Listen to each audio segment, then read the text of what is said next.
All right, everybody. This is Phil McNally with Art Speak, and we're with Dianne Mize today. And it's really, we're going to put this in the segment of artist to artist. And those people who do not know what artist to artist is, it's basically two artists talking to each other. And we love to do that. And I like to put this out there and get more people involved as far as what they do and where they're at. It's a new year and we're on a new journey and we're going to see where this goes. I can tell you where my 2023 went, but let's go into 2024. So we got Dianne on, and Dianne, thank you for coming on board. Oh, it's going to be fun. Yeah, it's going to be a lot of fun. So let's start with the norm. Dianne, you have been doing art for over 50 years. Yeah. Yes. Yeah. Oh, Okay. over 50 years. We got that going. It's always the laugh that I like. So that to me is just an inordinate amount of time where most artists come in and they're like 2 years or 3 years or something like that, and they say, "Oh, I want to be as good as Da Vinci or whoever," and I say I can do that in a matter of 2 years. Give me a course or give me this or give me that. So tell me, let's go back and you're in Georgia, correct? Is that Oh, right? yeah, northeast Georgia. Northeast Georgia. And I'm Texas, so I'm Dallas, and Georgia is your birthplace, or that's where you were raised? Well, it so happened that I was born and raised in Georgia, although coming back to Georgia and deciding that that would be my uh, place of where I would continue, ended up as a choice after experimenting with being here and there, and something just led me back to the hills of Georgia. So there you are. That's good. That's great. And I you're think I came back here to save the state. there you go. There you go. I haven't left this state and I'm still trying to save it. So it's almost like we're kind of in the same boat. So Yeah, you live in a cabin, is that correct? With a couple cats. only one cat now. One cat now. One cat now. Yeah, yeah, That's yeah. Well, this menagerie. At one time, I won't even go through it, but at one time there was quite a menagerie of different kinds of animals, inside and out. Rabbits, mm, frogs, cats, dogs. I just love animals. But nature has its way of aging, and it ages animals too, and so they age away from us. And so, as it stands now, I have my cat Charlie, and he has me, and that's about it in this household for the moment.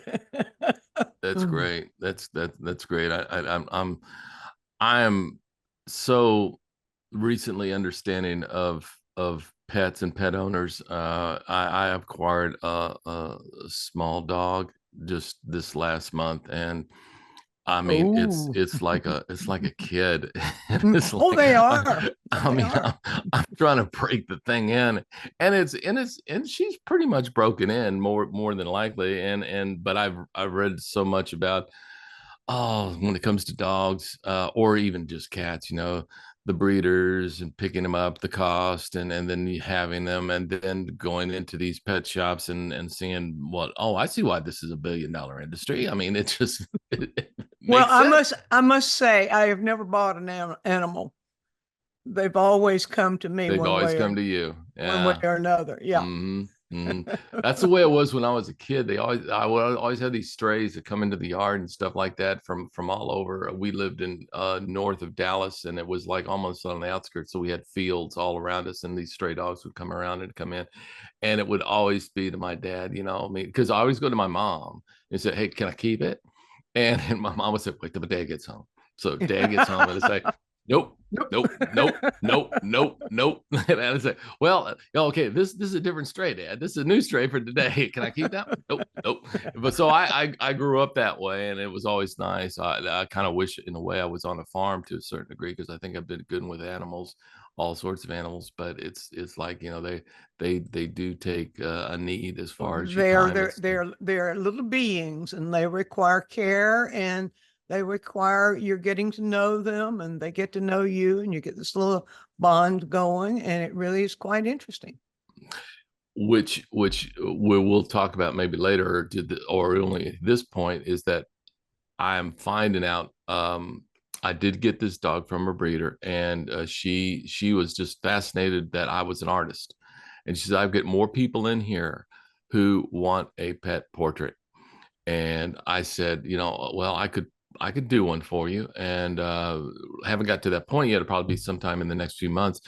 But at the same time, I'm finding a kind of a niche out there for this, for people who want their pets in some sort of painting. Mm-hmm. Mm-hmm. It's popular. It's popular. So Dianne, this is Dianne. I just to get the viewers a kind of an idea of what's going on here. I met Dianne through the net because she's all over the net, and she helped me actually when I got out of retirement to learn how to paint. I painted for probably off and on as a hobby for maybe a little over 25 years. And I did portraits, and I did some landscaping, and I did charcoal and things like that. But there was something about that the quality wasn't there. And I the mindset that I think I had, that I believe other people have, my mindset was very strict. It was like a point that I didn't want anybody to mess with me, because if they did, I would not have my style. I would not have a certain style. So I said, I don't want it. So I came up, but I hit a ceiling, and I kept hitting that ceiling. I said, I can get better than this just naturally, kind of a natural thing. So when I met Dianne through some of her instruction, she broke that for me, and it was great because I didn't realize that the fundamentals of all of the painting, all of my art and stuff, weren't there. I had to understand the skill set of the fundamentals of painting. That's what she brought to my table. And by the way, I appreciate it very much, Dianne. Thank you very much. My pleasure. So give us an idea of that, as far as if you can be somewhat, summarily just kind of go through how you teach in your format, if you can. Well, yeah, we'll try not to make this go on forever. I start with the premise that every individual has a uniqueness, and it's that uniqueness that creates great artists and good artists. That people who imitate are cheating themselves of their own uniqueness, and so that's the premise from which I start. And we all know that any kind of skill or anything that we do requires a kind of skill, whether it's brushing our teeth or Mm-hmm. uh, uh, or cooking. All these things require some sort of skill. And in order to develop a skill, we learn the tools that we use for the skill, to express the skill. And there are many tools, and we learn how those tools work. And but among those tools are the materials, and I always think of materials as tools too. Materials that we also learn how to use, and we combine. We learn the skills of what the tools will do, what the materials will do, and then there's how to put it together. Now, if you think about it, all those things I just named are true whether you're cooking or whether you're painting.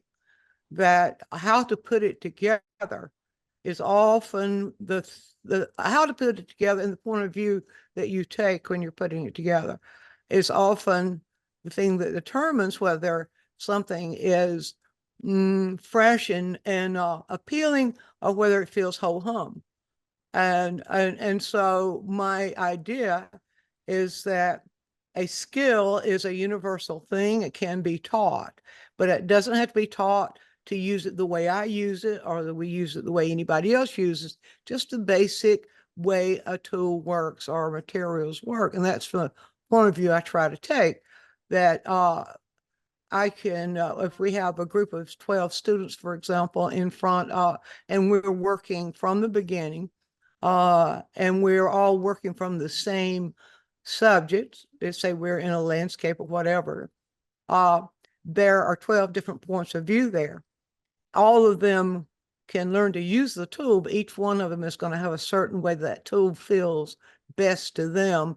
And after they learn what the tool does, they each have a special way by the way they're made up, their muscular makeup, their mental makeup, their emotional makeup, all of that, that causes that tool to behave the way it's going to behave.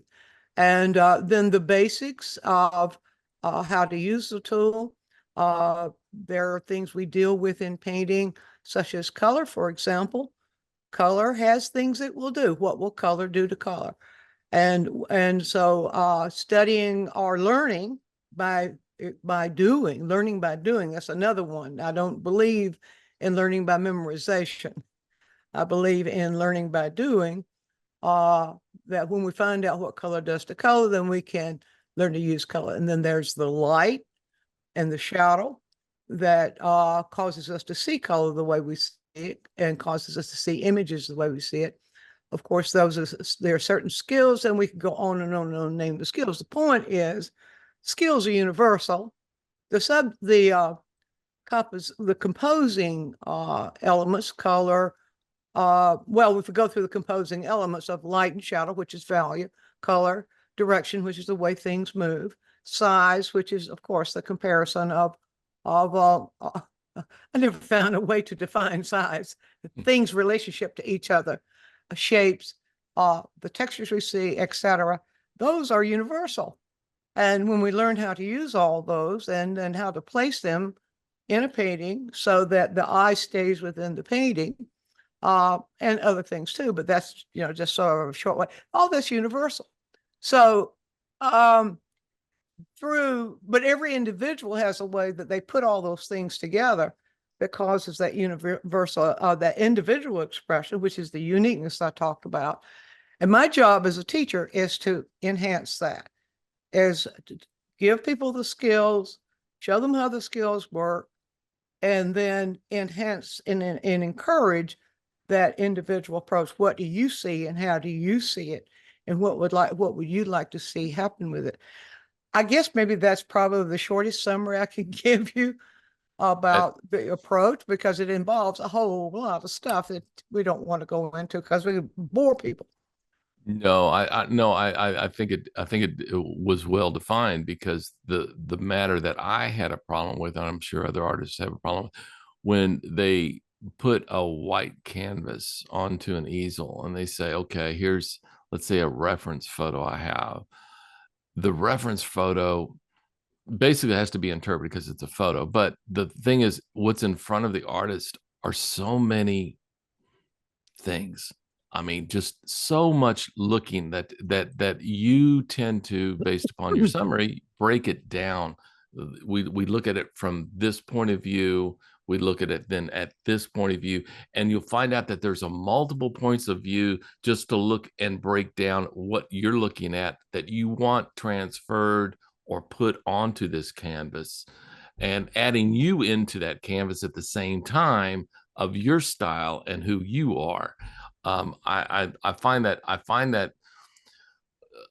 if it was really shown to you from an artist standpoint, like to me, if it was shown to me an artist standpoint, says you got to know all of this stuff before you put a brush to it. It's like, no, you don't necessarily need to know it, but it is contained in there.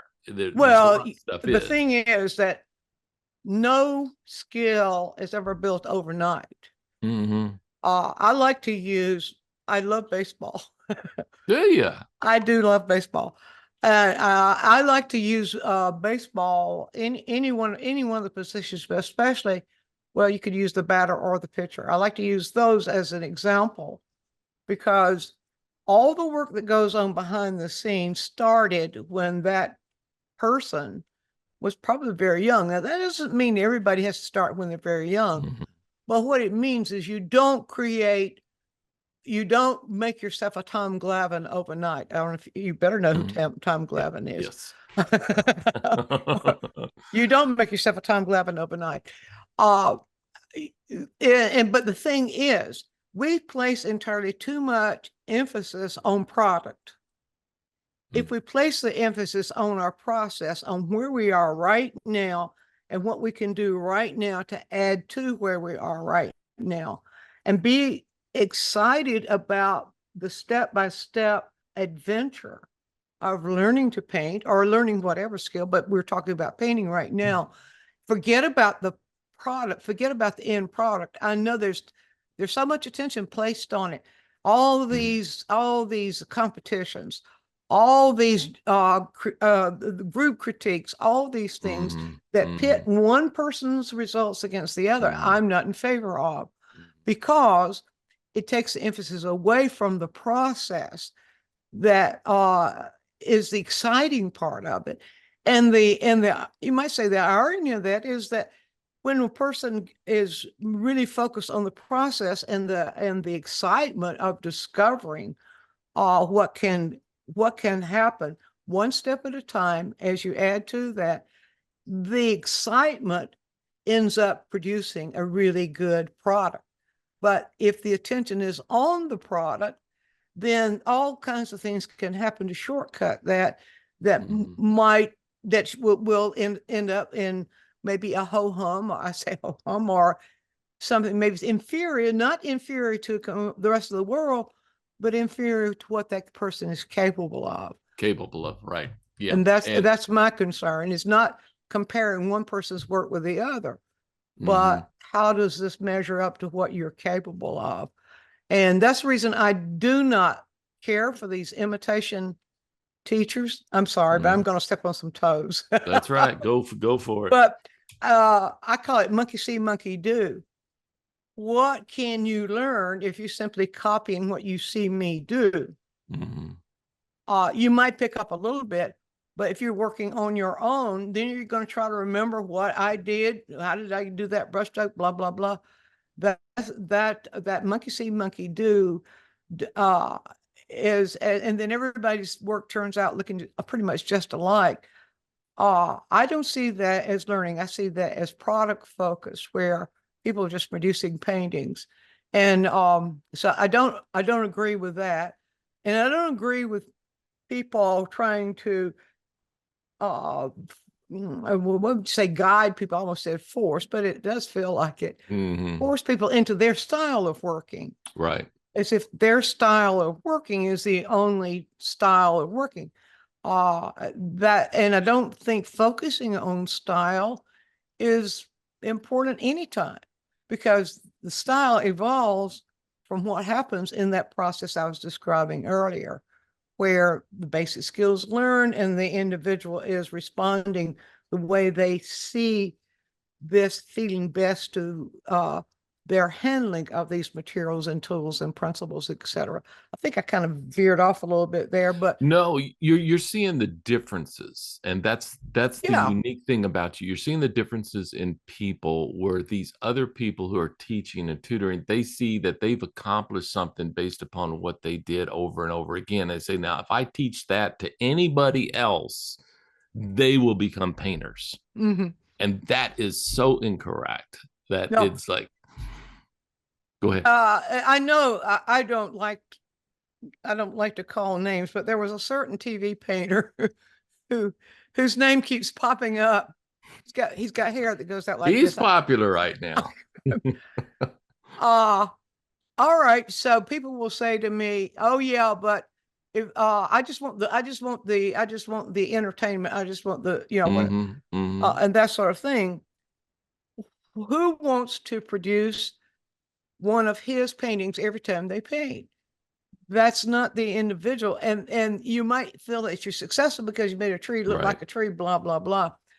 But there's a joy in the discovering how a particular tree in a particular kind of light is, how its edges are moving and how its limbs are falling and those kinds of things. And being able to then express that in a painting, there's a joy there that's unlike just having that feeling, oh, I did a painting, woohoo. And there's a distinct difference there. And I think that's why a lot of people get stuck, because they're just simply imitating what somebody else has done. I trailed off again, but Well, Get no, me, keep me that's back the on track. focus. That's the focus point that you're talking about. You're focusing mainly on the end. If I can get through this 30-minute program and basically finish this painting that this person is doing, then I'm a good artist. And Yeah. even if it sells, And I'm a great artist. Why don't I go that's an teach that to somebody illusion, else? Yeah, right? exactly. All you've done is Exactly. imitated what the other person's done. Hmm. That's all you've done. And imitation is not the way to discover or not the way to find your approach. It's not the way to learn the skills that feel best to you. You're limiting yourself. When you Hmm. imitate, you're limiting yourself. You're limiting your potential. And that's what I mean about comparing what you did with what your potential is rather than what you did with what somebody else did. That sort of Well, thing. I think a lot of artists in today's world, of course, technology information is just so damn abundant, and it's like, okay, um, I want to be a business person, so I want to sell this. So if I can learn it very quickly, I can go out there and sell it. So I'll take this guy's tutorial course, and I can do da da da da da da and really quick. Where there's an other group that I think is missing the point, um, which is what you're talking about, is that you have a potential. Do you want to understand what that potential is? Do you want to get to that degree that you can say, okay, I can do it here, but I can actually move myself up, but I've got to go in steps. And I think the deal here is timing. Takes so much. Oh, it's going to take you 3 years to learn that, which it may, but it may not. It depends. I mean, it depends upon your natural ability, and also depends upon how you're learning it. If you're learning it off of YouTube, good luck, because that's where a lot of people, I think, fail, because they go from one to the other. That one didn't do it, I go to another, and this one says it can do it, and it's like, that's not really it. I love your style though, because you're identifying that you aren't the queen of the mountain. It is like the person you're teaching has to see where they are at once they learn how to play with these tools and how to work these tools and make them happen. Then they take them in their control and say, I can make a tree, and this other guy on TV can make a tree too, but I can make this tree better, you know. Agree? I can make my tree. I can make my interpretation of this tree. That's just it. I think that we all are born with potential, and if we allow that potential to grow, if we and I think the potential we discover what potential will grow we have by what pulls us towards it, what we're interested in, what we would like to do, what we'd like to learn, the things that get our attention.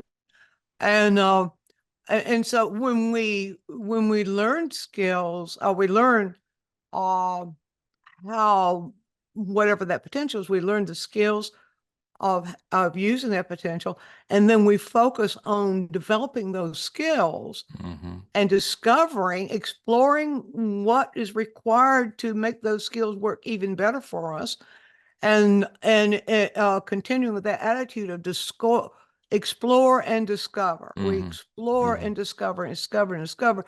When that is the goal, it's an open ended. It's totally open ended. And as far as people that want to make money off painting, they think, okay, they're seeing someone else make lots of money off painting. They want to priority. What's your priority? If your Mm-hmm. priority is making money, maybe painting's not the thing to do. Right. And why do you want, well, priority, I guess maybe is the main thing, but I'm thinking also a lot of people will say, well, they want to paint, but I got to make a living. All right, then set your standards so that what you're doing is not dictated about what somebody else is doing, or that's not modeled against what somebody else is doing. Mm-hmm. But you can make a living painting through your own expression. When people see what you do and want something that you've done, they don't want a copy of somebody else's technique or style. They want yours. And there's always a way to get to do this without selling yourself out or without plagiarizing someone else's work, which is, if you come right down to it, isn't that what it is? Yeah. Or without imitating someone else at the expense of subduing your own self, your own inner identity. So yeah, I can go on and on and on about But that. that makes so much sense because from an artist standpoint, you have to. I call them the fundamentals. I mean, you Yeah. have to learn those fundamentals. You got to get those under, and that can be learned on and on and on and on again. You Oh keep yeah, open. it is an unfolding You process. just keep on It's doing an it. that's what I mean. It really is an unfolding process. The people who are really masters at things don't stop learning. Mm, You mm-hmm. think about it, they're always learning, always learning.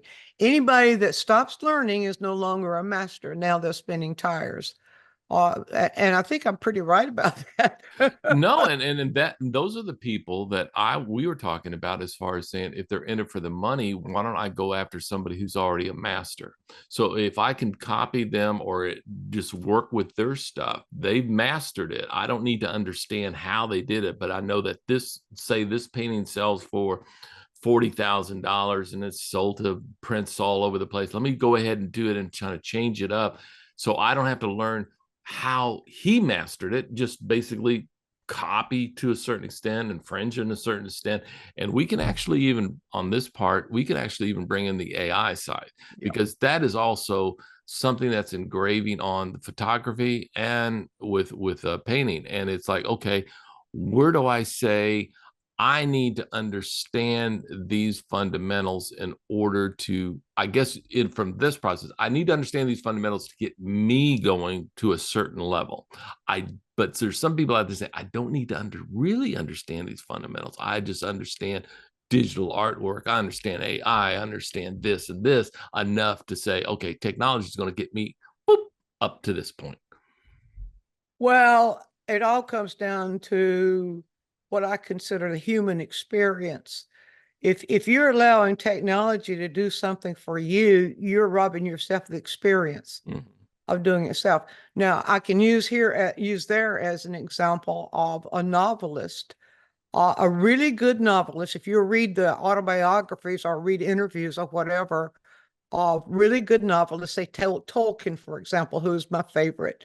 Mm-hmm. Uh, but any good novelist discovers as they're writing the novel, they discover about the characters, they discover relationships. Sometimes they even discover new characters. They make discoveries as they're in the process of doing it.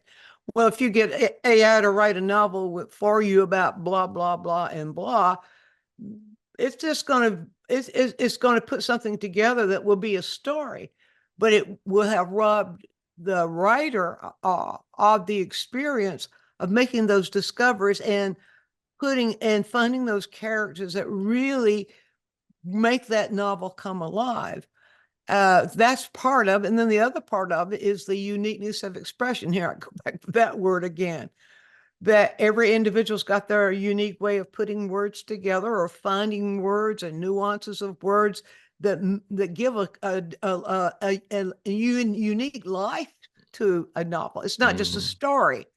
It's a story, but it's in the context of a story that is told in a unique way that has a life to it that AI can't put in there. So one of my biggest complaints about the whole AI thing is, yeah, it gets the job done, uh, but it robs the individual of the experience of doing that and the experience. You Mm-hmm. don't know what you're going to learn. You don't know Mm-hmm. what the experience is going to be unless you allow yourself to have it. So you might think, okay, I end up with this result, and that result. And there we go again, product oriented. Mm-hmm. Uh, by the I mean, way, speaking of AI, I can pretty much now, these ads come in through our emails. uh-huh. By now, I can pretty much look at an ad and tell if AI wrote it. Oh yeah, yeah. It isn't there enough to say, oh no, this was Dianne Mize. No. It doesn't do that yet. I mean, Yeah. but I'm afraid where it is going, just from my own technical background, technology. I am kind of scared to a certain extent of where it's going. But I see the difference between what you're talking about from a technology standpoint and a person standpoint. Mm-hmm. And to me, what's just reeking out here is just creativity. It's creativity. Yes, Your indeed. own Your own creativity. creativity. And the universe has got to have that human creativity in order to keep from falling apart. I mean, it's part of our, when we think of the creativity that we humans contribute to the evolving of humanity. And if that goes kabunk, then humanity collapses. And I mean, that's a broad statement, but creativity is the thing is the thing that continues to renew and discover and renew and discover. And so there is no creativity when you're allowing AI to do it for you. There's results, and you get away with that for a while. But I don't know that human beings are able to survive without being creative. I wonder if AI does take over a lot of productivity of whatever the creative endeavor, if humans won't get sick of it and go camping. No, I agree with it. Because I think what you're bringing out here is we can see the end result. I mean, whether AI does it or you or somebody other like Da Vinci or some Rembrandt do it, we can see the result. But it's the journey. It's the It's the journey. journey to that result that, like you said with Tolkien, I mean, I wrote this much, but it also opened up a door that I didn't even think of at the Mm-hmm. beginning, that here I am again, and I can Mm-hmm. go down this path and say, Mm-hmm. oh my gosh, this makes it even better, kind of a thing. Where I Mm-hmm. don't think AI has that intelligence. I No, think it just no. pulls from everything. But I think a human brain, and even from an art standpoint, I think we have potential to opening that up. And it seems like that's what you do within your teaching. You open up the potential. You don't sit there and say, well, you don't force it on them, say, this is how you do it. But no, you open up a potential, say, this is where it will go if you go forward. If you don't go any further forward, it stops. It does. It stops. It's like this is repeating myself, but in the long run, it's about the experience, the human experience. Mm, And through the experience begets experience, and all that good. the Yeah. creative experience, the creative process happens through human experience, and so there you go. No, that's perfect. Again, I appreciate you being on, and Well, thanks thank for you. inviting me, Phil. We love it. I mean, we just definitely love it. And this is Phil McNally. You can see my podcast on www.pmcnally.com. And this is Artist to Artist with Dianne Mize, and we appreciate it. And art is where it's at. Thank you very much.